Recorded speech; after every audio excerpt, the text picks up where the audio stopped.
So once we have an understanding of cost behavior, we can proceed to look at this model called cost volume profit analysis. This model is used to help organizations understand what their profit and loss would look like as changes occur in the level of activity. So one of the reasons that organizations need that is that they're constantly looking at the future to determine what their financial results are going to be. And so this cost volume profit analysis helps them to understand if certain parameters change, if level of activity changes, if prices changes, if certain costs change, what the impact's going to be to the bottom line. It's a very simple model mathematically. And once you understand the dynamics of variable cost and fixed cost, then the rest of it is pretty straightforward. So, it really helps organizations in terms of thinking about their selling price, their product mix, and also the need to maximize the use of their production facilities to particularly in a cost competitive market. So there are some basic components, and the first is the volume or level of activity, which we've already discussed. The next is the selling price. So what do we sell our particular product or service for? That's a selling price. The variable cost per unit we've discussed. So going back to my simple example of the store on Boylston Street that sells health drinks, let's assume that the selling price is $3 per bottle of health drink. Our variable cost per unit is $1 because that's what we pay the manufacturing company for each bottle that we purchase. And then our fixed cost, we've talked about, that's our salaries of $5,000 and our rent of $2,000. And so a total of $7,000. So we have a selling price of $3, we have a variable cost of $1, and we have our fixed cost of $7.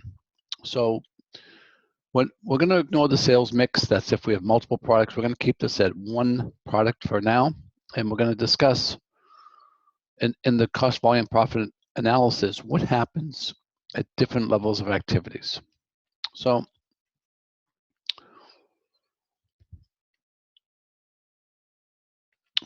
as we discussed, cost can be classified as either variable or fixed, and then we're going to look at changes in activities. How does that affect our bottom line?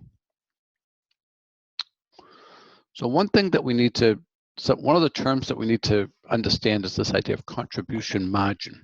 And all contribution margin is sales minus variable cost, or selling price minus variable cost per unit.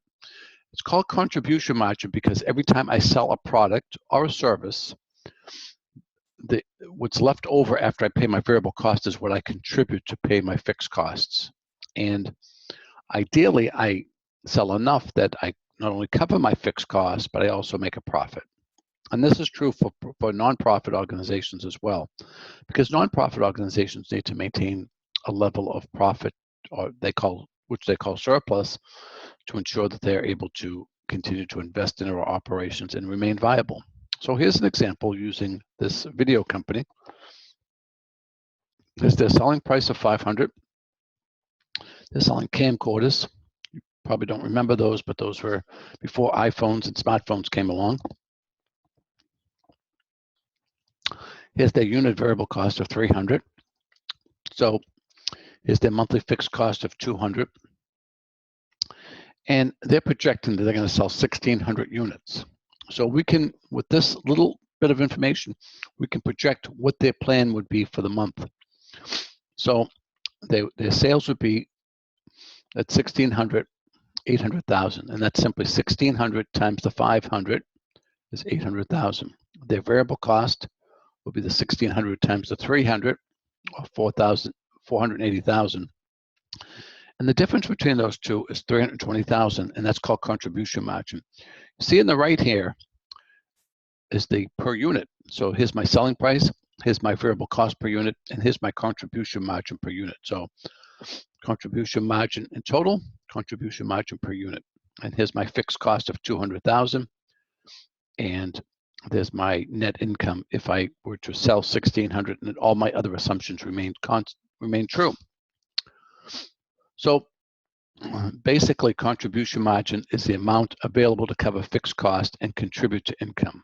So on a per unit basis, it's my selling price minus my unit variable cost is the amount that contributes to covering my fixed cost for every unit I sell. So in this case, for every DVD or camcorder that Vago sells, they contribute $200 to cover their monthly fixed cost of $200,000. So one of the interesting things you can do is you can quickly answer, well, how many units does Vago have to sell to break even?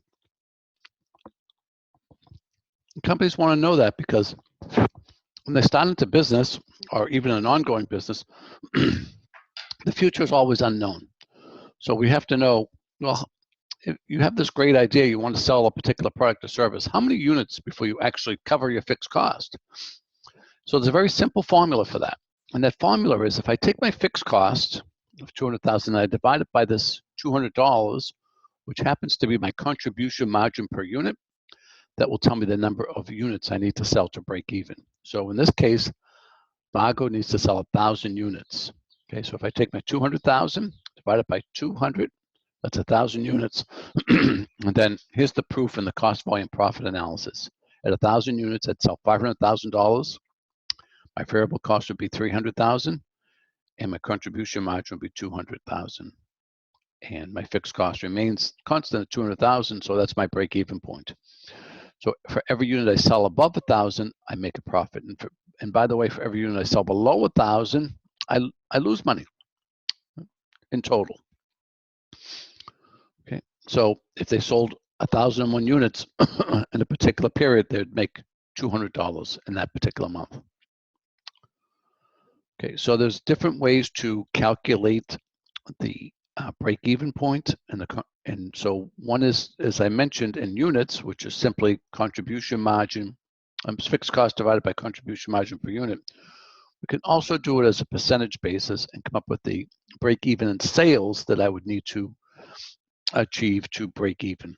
So in that case, I'm going to just divide my contribution margin by my selling price. And in this case, it's 40%. If I divide 40% into my fixed cost of 200,000, that would tell me my sales would need to be 500,000 to break even. Okay, so that's the contribution margin ratio formula. Okay, so the other interesting thing we can do is we can think about, well, operations businesses are not in business to break even. They'd like to make a profit. So this is sometimes called the desired profit or the target profit. And we can use these formulas to help us to calculate that number as well. So here's a summary of the contribution margin technique. One is in units, which is fixed cost divided by contribution margin per unit. It tells me how many units I have to sell to break even. The other way I could do it is in dollars, which is to take my fixed cost divided by my contribution margin ratio and come up with my break-even point in sales dollars. So either approach will work, and you'll arrive at the same answer. So graphically, this is how it looks. Here's my fixed cost, which remains constant. Here's my total cost curve line, which is the sum of my fixed and variable costs. So you'll see that my total cost starts at my fixed cost point and then goes up in a linear fashion based on the number of units that I'm selling. And this is just adding the variable cost per unit to the number of units I sell. And here's the sales line. And what you see is that the intersection of the sales and total cost curve line is the break-even point, in this case, 1,000 units. Anything I sell below 1,000, I'm in the loss area, and anything I sell above 1,000, I'm in the profit area. Okay, so this is sometimes called the CVP graph or the break-even graph, and it's a nice tool that you can visualize where I need to be to make a certain level of profit and where my break-even point is. So the next thing to keep in mind is that we want to make a profit, targeted net income, desired profit. And essentially all I have to do is add one piece of information to my equation and I can do that very simply. So we talked about break even being calculated as taking our fixed cost and dividing it by contribution margin per unit, or taking our fixed cost and dividing it by contribution margin percentage. So all I need to do now, if I want to make a certain profit, is add. So if I want to make $120,000 in profit, I add my fixed cost and my targeted net income, and I divide it by my contribution margin, and that will tell me the number of units I need to make my targeted profit. So if I want to make $120,000, again, using Vago, I take my fixed cost, which is still $200,000, plus my $120,000 targeted income, a total of $320,000. And I divide that by that same contribution margin of $200, which is the sales price of $500 minus the variable cost per unit.